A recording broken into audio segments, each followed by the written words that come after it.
Ya, jadi saya tadi dengan Pak Kapolsek, Pak Danramil, Pak Kadis Pendidikan, Bu Camat, pihak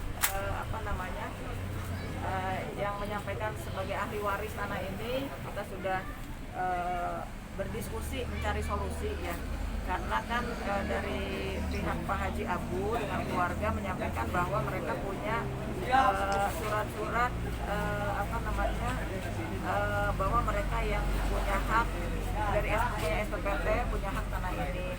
Tapi secara de facto ini sudah berapa puluh tahun Pak Kapolsek ya, ini 30 tahun ini ditempati sebagai kantor desa dan di sebelah sebagai PAUD. Nah ini kan berarti ada persoalan. Tadi saya nyampaikan ini seperti mirip dengan kasus SMP Macak. Karena saya di sini kan selaku kepala daerah ya, saya harus menjamin semua hak masyarakat Kabupaten Serang, baik yang merasa memiliki hak ini atau juga kantor desa dan PAUD. Oleh sebab itu, karena ini negara hukum, saya dengan Pak Kapolsek tadi menyampaikan ini harus dibawa ke ranah hukum. Tidak bisa lagi secara musyawarah karena bukan kapasitas kami, supaya tidak salah. Dan nanti saya mau minta ke Pak Abu beserta keluarga untuk membawa ke jalur hukum. Mereka yang menuntut karena mereka punya bukti SPPT sebagai pemilik tanah ini, tetapi kenyataannya digunakan oleh kantor desa dan PAUD atau seperti apa. Tapi mudah-mudahan nanti Pak Kapolsek yang memfasilitasi dari pihak Pak Abu tetap ingin menutup. Ya kalau menutup berarti nanti dari pihak desa dengan PAUD yang menyampaikan pengadilan gitu Pak Kapolsek ya. Karena tadi saya kalau dari sisi hukum kan harus tanya ke Pak Kapolsek nih runutannya harus seperti apa. Mudah-mudahan sih insya Allah ini ada jalan keluarnya. Tapi semuanya harus punya semangat ya, diserahkan ke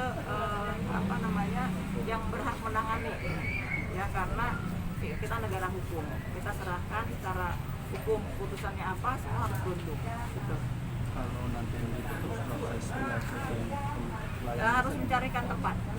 Jadi kalau keputusan dari keluarga Pak Haji Abu ini tetap harus ditutup, tadi Pak Kapolsek menyampaikan berarti nanti ada konsekuensi masuk ke ranah pidana. Tadi saya menyampaikan juga karena kan harus diberi pemahaman secara hukum masyarakat kita kan, jangan sampai ngambil keputusan karena ketidakpahaman jadi salah. Pak ini ada, Pak Kapolsek menyampaikan kalau ditutup nanti ini ada masuk ke ranah pidana. Kalau misalnya Bapak yang nuntut ke pengadilan itu ranahnya perdata.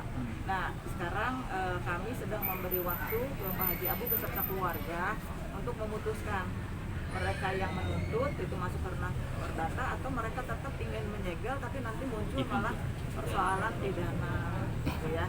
Tapi kalau misalnya tetap keputusan Pak Abu nutup itu pemerintah harus menyiapkan, saya minta ke Pak Kadis dengan nanti Pemdes turun untuk pelayanan pembelajaran, kemudian pelayanan masyarakat untuk berjalannya kantor desa itu harus cari tempat. Itu keputusan mereka.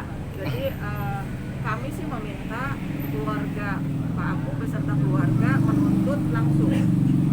Jadi mereka punya, yang mereka sampaikan tadi punya SPPT, punya hak atas tanah ini, tapi tanahnya dipakai oleh orang lain, itu kantor desa dan PAUD.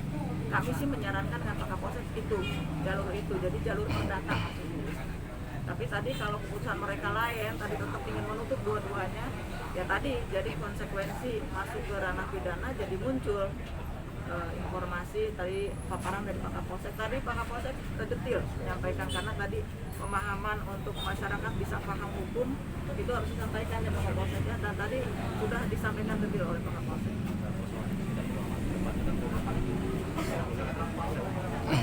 Ya memang sekarang ini di Pemda Serang sedang merapikan aset-aset. Memang 1.000 lebih aset yang kepemilikannya itu masih ngegantung, belum bentuk sertifikat. Dan ini target Pemda Serang yang setiap tahunnya menyelesaikan sertifikasi, dan itu juga yang diminta di semua kabupaten kota di seluruh Indonesia karena persoalan-persoalan Pemda seperti ini banyak muncul yang diminta oleh Korsuka KPK untuk menertibkan aset, dan itu sedang masuk ke program prioritas seluruh Pemda rasanya, termasuk Pemda Kabupaten Serang. Terima kasih Bu.